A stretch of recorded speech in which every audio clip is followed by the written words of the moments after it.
नमस्कार दोस्तों, मैं बरखा सिंह। आज आपको लेकर आई हूँ कटका ग्राम सभा में, जहां पर हमारे साथ मंजीत सिंह है। आइए, एक तो पहले तो मंजीत सिंह के बारे में आपको बता दूं, जो कि बीजेपी के मंडल उपाध्यक्ष भी हैं, साथ ही प्रधान भी हैं। तो दोनों जिम्मेदारियां कैसे निभा रहे हैं और क्या क्या गांव में परेशानियां है, उनका समस्याओं का समाधान उन्होंने कैसे किया है, इन्हीं से ही जानता है। पहले तो मंजीत जी, आपको हमारे चैनल में बहुत बहुत स्वागत है। हम भारतीय जनता पार्टी के एक छोटे से कार्यकर्ता हैं जी, और उसके साथ साथ एक गांव की जनता ने हमको जिम्मेदारी दी है, जो जनप्रतिनिधि भी हैं। और ये भारतीय जनता पार्टी और योगी मोदी के नेतृत्व में देश प्रदेश गांव में बहुत विकास हुआ। गांव की सड़कें अच्छी हुई। आपके गांव की सड़कें अच्छी हुई कि नहीं? हमारे गांव की सभी सड़कें अच्छी हुई। आदर्श गांव में भी आपका नाम अंकित किया गया है जी। तो इस बात से तो जनता बहुत खुश होगी। तो जब काम होगा तो जनता खुश ही होगी। जी जी, बिल्कुल। और तो पहली बार प्रधान बनकर आए और इतने एक्टिव रहे कि इसको आदर्श गांव में शामिल करवा दिया आपने, तो कहीं ना कहीं इसमें आपका बहुत योगदान रहा। और क्या ये कहा जा सकता है कि कहीं ना बीजेपी की भी ये देन रही है? बिल्कुल नहीं है। इसके पहले भी सरकारें थी। आज के 15 साल पहले बता दीजिए, किसी गांव में एक स्ट्रीट लाइटें जलती थी।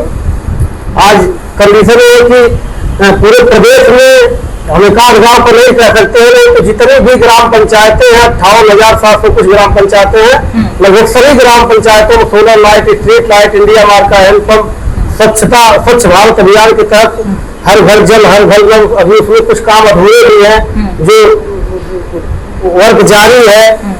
और सरकार की तमाम महत्वपूर्ण योजनाएं हैं, जो प्रधानमंत्री आवास हुआ, मुख्यमंत्री आवास हुआ, और अटल पुत्री है वो सारी। जी। विद्यालय के पास कितने हैं? हमारे वहाँ 2 प्राथमिक विद्यालय, एक प्रबंधकीय विद्यालय है। दोनों प्राथमिक विद्यालय होने कायाकल्प कराया, टाइल पत्थर लगवा दिया। पंचायत भवन का कायाकल्प करवाया, एक नया आंगनबाड़ी भवन का निर्माण कराया, और सामुदायिक शौचालय हमारे चौराहे पर अच्छी तरह से क्रियान्वयन हो रहा है। सफाई वगैरह पे ध्यान दिया जा रहा है? जी बिल्कुल बिल्कुल। अच्छा, सीएससी वगैरह की व्यवस्था है गांव में? जी, हमारे वहाँ सीएससी भी बन गई है। अभी एक एएनएम की तैनाती है, लेकिन अभी हैंड ओवर होने वाला है। हुआ नहीं, एक जल्दी हो जाएगा। बहुत अच्छी बात है ये तो, कि जल्दी से जल्दी हो जाए तो कहीं ना कहीं जनता को बहुत इसकी सुविधा भी मिल जाएगी। अच्छा, मैं और जानना चाहती हूँ प्रधान जी की, जैसे बहुत सारे गांव में देखा जाता है कि सफाई, क्योंकि आपके प्रधानमंत्री जी तो कहते ही हैं कि स्वच्छ भारत स्वस्थ भारत, तो इस पर भी ध्यान दिया जाता है गाँव में? जी, हमारे गाँव में कोई भी नाली आपको जलजाती हुई नहीं मिलेगी। जलभराव का समय आ रहा है, बारिश होने वाली है, तो सब नाली है इस टाइम। अब 2-4 नालियां ओपन बची है, बाकी तो सारी अंडरग्राउंड हो गई, कोई दिक्कत नहीं है। वो जंगली बीमारियां, मच्छर ये सब प्रकोप होता था, वो सब खत्म हो गया है। जी।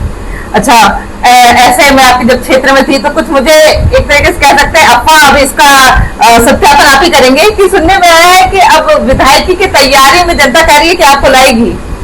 नहीं, हम तो भारतीय जनता पार्टी के सिपाही हैं, और जो है ऐसा हमारा कोई इरादा नहीं। हमारे सदर विधायक बहुत अच्छे हैं, उन्होंने बहुत सराहनीय कार्य किया है। हर चौराहों पर हाई मास्क लाइटें, सड़कें, विद्युत की व्यवस्था। इस समय हमारे बाबा कामेश्वर नाथ आए थे, पूज्य महाराज जी कॉरिडोर घोषित किए, यहाँ पर 24 घंटा बिजली भी मिल रही है।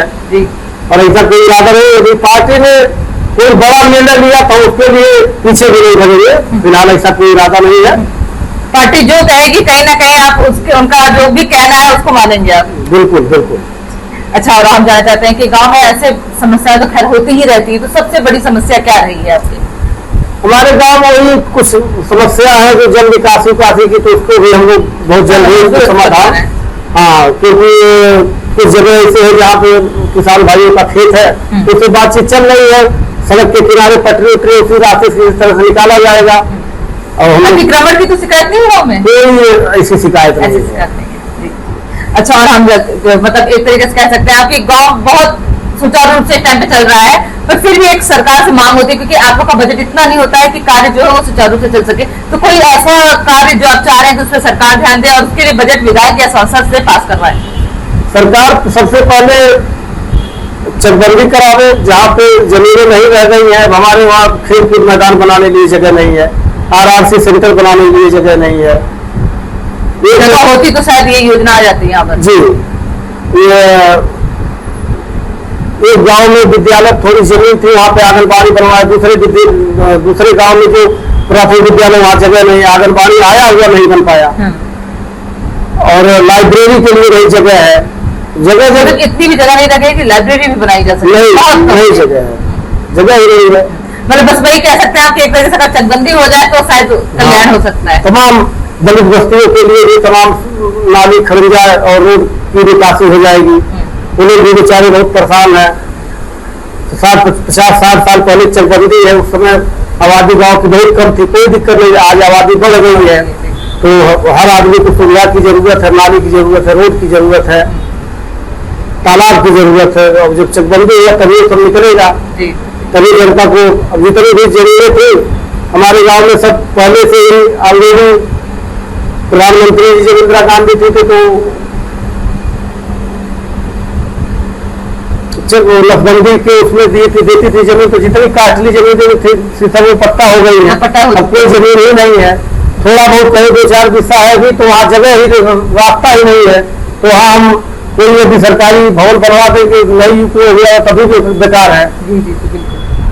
तो अपनी जनता से कुछ कहना चाहेंगे कि चुनाव तो नजदीक है, खैर 27 का भी मतलब विधायकी भी नजदीक है और आप लोग का प्रधानी का भी चुनाव नजदीक है।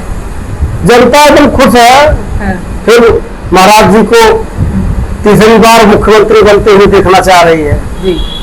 और आपको लग रहा है भाई अब तो पार्टी के भी है, तो लग रहा है कि इस बार तीसरी बार भी आएंगे? बिल्कुल आएंगे, उसमें कुछ भी करें, क्योंकि ये तमाम कांग्रेस पार्टी, चीटी पार्टी आ रही है, सब देश विरोधी गतिविधियों शामिल है, उनके कहीं कहीं से फंडिंग हो रहा है।